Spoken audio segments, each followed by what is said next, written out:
নবীজিকে অনুসরণের অন্যতম মাস হচ্ছে এই সফর মাস। বলুন সুবহানাল্লাহ। কারণ এই সফর মাস, বিশেষ করে আগামী বুধবার, আজকে জুমাবার, আর 5 দিন পরে 25 তারিখ, 25শে সফর, আর 5 দিন পর যে দিনটা আসতেছে আগামী বুধবার, যেটাকে আখেরি বুধবার বলা হয়, সফর মাসের শেষ বুধবার, আখেরি বুধবার। আপনারা নাম শুনেছেন কিনা? যেটা মানুষ বলে আখেরি সাহার সোমবার। আখের হচ্ছে আরবি শব্দ যার অর্থ শেষ, সাহার সোমবার হচ্ছে ফার্সি শব্দ যার অর্থ হচ্ছে বুধবার। অর্থাৎ সফর মাসের শেষ বুধবারকে আখেরি বুধবার বলা হয়, আখেরি সাহার সোমবার বলা হয়। বলুন সুবহানাল্লাহ। এই দিনটি অনেক আগে থেকে, নবীজির যুগ থেকে আমাদের মধ্যে পালন হয়ে আসছে, কিন্তু কেউ কেউ আবার বলে থাকে এটি একটি বিদআত। বলুন নাউজুবিল্লাহ। আজকে আমরা এই বিষয়টা নিয়ে আলোচনা করব, যেহেতু সামনে এর পরবর্তী জুমায় কিন্তু চলে যাবে আমাদের দিনটা। আখেরি সাহার সোমবার, এটা কোথা থেকে আসলো? হিজরি 10ম হিজরির জিলকত মাসে আল্লাহ পাক রব্বুল আলামিন নবীজির প্রতি ওহী করলেন, ইয়া রাসূলুল্লাহ, ইয়া হাবিবাল্লাহ, আপনি হজ পালন করুন, যেটা বিদায় হজ নামে পরিচিত। আপনি হজ করুন, কারণ আপনি যেভাবে হজ করবেন কিয়ামত পর্যন্ত আমার বান্দারা যেন সেভাবে হজ করতে পারে, আপনি আমার বান্দাদেরকে হজের শিক্ষা দিন। বলুন সুবহানাল্লাহ। না হলে আমার নবীজির হজের কোনো প্রয়োজন আছে? উনি তো সৃষ্টি হয়েছেন জান্নাতি হয়ে।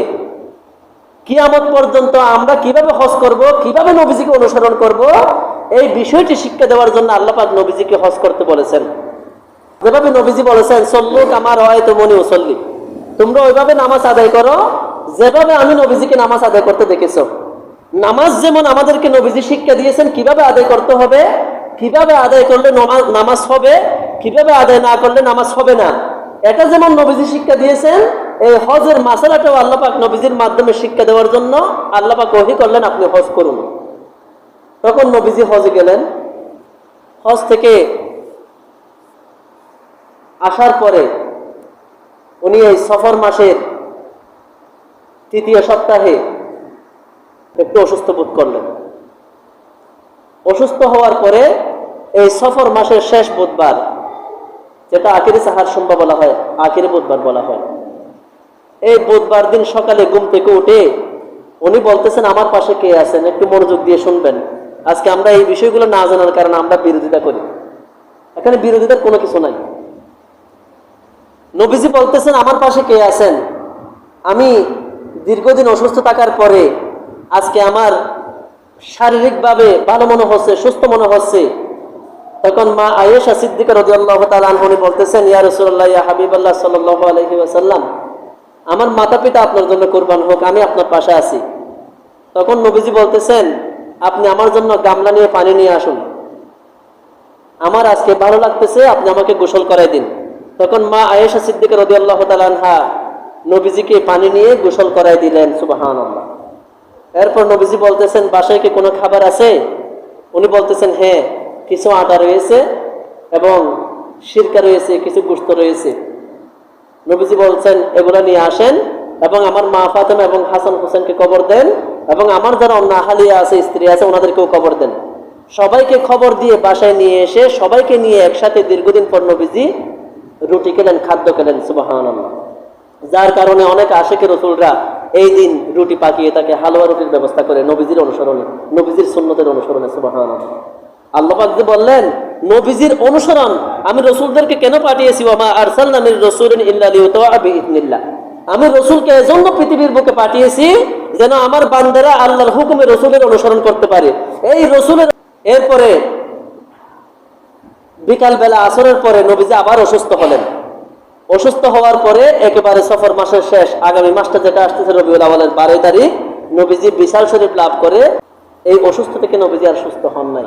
উনি একেবারে 12 রবিউল আউয়াল শরীফ আল্লাহর দিদারে চলে গেলেন। তাহলে এই আখেরি সাহার সোমবার উনি যখন সুস্থ হলেন, সুস্থ হওয়ার পরে চতুর্দিকে যখন খবরটা চলে গেল নবীজি দীর্ঘদিন পর সুস্থ হয়েছেন, চতুর্দিকে সাহাবে কেরাম ওনারা চলে আসছেন, হাজার হাজার সাহাবে কেরাম ওনারা আসলেন। এসে ওনাদেরকে নবীজি বলতেছেন, হে সাহাবে কেরাম, আমি যদি, আল্লাহ পাক কান্না করতেছেন, ইতিহাসে লেখা হয় এমন কান্না সাহাবে কেরাম আমার জীবনে কোনোদিন করে নাই, বলুন সুবহানাল্লাহ। তখন নবীজি ওনাদেরকে সান্ত্বনা দিয়ে বললেন, চলেন আজকে আমরা দীর্ঘদিন পর একসাথে মসজিদে নবী শরীফে নামাজ আদায় করবো। সুবহানাল্লাহ। নবীজি সাহাবে কেরামকে নিয়ে একসাথে মসজিদে নববীর গিয়ে জামাতের সহিত নামাজ পড়লেন অনেকদিন পরে। সেই নিয়ামত পেয়ে সাহাবে কেরাম খুশি হয়ে নবীজিকে সবাই সাধ্য অনুসারে হাদিয়া দিতে লাগলেন। সুবহানাল্লাহ। যেমন হযরত আবু বকর সিদ্দিক রাদিয়াল্লাহু তাআলা আনহু খুশি হয়ে ৭,০০০ দিনার নবীজিকে হাদিয়া করলেন। সুবহানাল্লাহ। এরপর উমর ফারুক রাদিয়াল্লাহু তাআলা আনহু ৫,০০০ দিনার নবীজিকে হাদিয়া করলেন। এরপর হযরত উসমান রাদিয়াল্লাহু তাআলা আনহু ১০,০০০ দিনার হাদিয়া করলেন। আলী রাদিয়াল্লাহু তাআলা আনহু ৩,০০০ দিনার হাদিয়া করলেন। এবং আব্দুর রহমান ইবনে আফ রাদিয়াল্লাহু তাআলা আনহু ১০০টি ঘোড়া এবং ১০০টি উট নবীজিকে হাদিয়া করলেন। সুবহানাল্লাহ। তাহলে সাহাবায়ে কেরাম এই দিনকে পালন করেছে কি করে নাই? করেছে, হাদিয়া দেওয়ার মাধ্যমে। সাহাবায়ে কেরামরা দীর্ঘদিন পর নবীজির পিছনে নামাজ পড়তে পেরে ১০,০০০ দিনার, ৭,০০০ দিনার, ৫,০০০ দিনার, ৩,০০০ দিনার, ১০০টি উট এবং ১০০টি ঘোড়া আল্লাহর নবীকে হাদিয়া করেছেন। কেন করেছেন বলেন? যারা ইসলামের প্রধান ৪ জন খলিফা, ওনারা এই দিনটি পালন করেছেন হাদিয়া দেওয়ার মাধ্যমে। তাহলে আল্লাহ পাক তো কি বলেছেন একটু শুনবেন।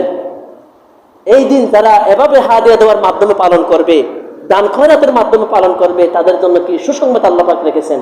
সরাসরি কোরআন শরীফের আয়াত সূরাতুল তাওবার ১০০ নম্বর আয়াত শরীফ ওনার মধ্যে ইরশাদ মোবারক করেন আল্লাহ পাক, ওয়াস-সাবিকুনাল আউয়ালুনা মিনাল মুহাজিরিন ওয়াল আনসার। আল্লাহ পাক রব্বুল আলামিন বলতেছেন, ওয়াস-সাবিকুনাল আউয়ালুনা মিনাল মুহাজিরিন ওয়াল আনসার, যারা মুহাজির এবং আনসারদের মধ্যে অগ্রগামী দল। অর্থাৎ মুহাজির কাকে বলা হয় একটু খেয়াল করবেন। এই আয়াত শরীফটা কোরআন শরীফের আয়াত, একটু মনোযোগ দিয়ে শুনবেন। মুহাজির বলা হয় যারা নবীজির সাথে মক্কা শরীফ থেকে হিজরত করে মদিনা শরীফ চলে গেছেন, ওনাদেরকে বলা হয় কি? মুহাজির। এরপর আনসার বলা হয় যারা মদিনা শরীফের অধিবাসী, ওই মক্কা শরীফ থেকে যারা হিজরত করে এসেছে নবীজির সাথে, ওনাদেরকে যারা সহযোগিতা করেছিল টাকা দিয়ে, পয়সা দিয়ে, খাদ্য দিয়ে, থাকতে ঘর বাড়ির ব্যবস্থা করে দিয়ে যারা সহযোগিতা করেছিল, ওনাদেরকে বলা হয় আনসার। আল্লাহ পাক বলেন, ওয়াস-সাবিকুনাল আউয়ালুনা মিনাল মুহাজিরিন ওয়াল আনসার, যারা মুহাজির এবং আনসারদের মধ্যে অগ্রগামী প্রথম শ্রেণীর লোক। অর্থাৎ ওনারা কারা? সাহাবায়ে কেরাম, ওনারা। বলুন সুবহানাল্লাহ। হযরত আবু বকর সিদ্দিক রাদিয়াল্লাহু তাআলা আনহু নবীজির সাথে হিজরত করেছেন, আপনারা শুনেন নাই? নবীজি ৬ মাস আগে বলেছেন আমাকে হিজরত করতে হবে, কোন দিন করবে সেটা বলেন নাই। উনি ৬ মাস পর্যন্ত ঘুমায় নাই, দরজার সাথে ওনার পিঠটা লাগিয়ে রেখেছেন। নবীজি শুধু হিজরতের দিন এসে রাত্রে এসে উনি দরজাটা টোকা দিয়েছেন। টোকা দেওয়ার সাথে সাথে উনি দরজা খুলে দিলেন এবং বললেন, ইয়া রাসূলুল্লাহ, ইয়া হাবিবাল্লাহ, আমি আবু বকর সিদ্দিক হাজির আছি হিজরত করার জন্য। বলুন সুবহানাল্লাহ। ওনারা এইরকম নিজের জান মাল দিয়ে নবীজির সাথে ওনারা এই নবীজিকে অনুসরণ করেছেন, ইত্তেবা করেছেন। বলুন সুবহানাল্লাহ। তখন এই যে প্রথম সারির যে সাহাবায়ে কেরাম, আল্লাহ পাক বলতেছেন প্রথম যে মুহাজির এবং আনসার ব্যক্তি রয়েছেন, ওয়াল্লাযীনা তাবাউহুম বিইহসানির রাদিয়াল্লাহু আনহুম ওয়া রাদওয়ান। আল্লাহ পাক বলতেছেন এবং ওনাদেরকে যারা উত্তমভাবে অনুসরণ করবে, কাদেরকে? ওনাদেরকে যারা উত্তমভাবে অনুসরণ করবে, আল্লাহ পাক বলতেছেন ওয়াল্লাযীনা তাবাউহুম বিইহসান।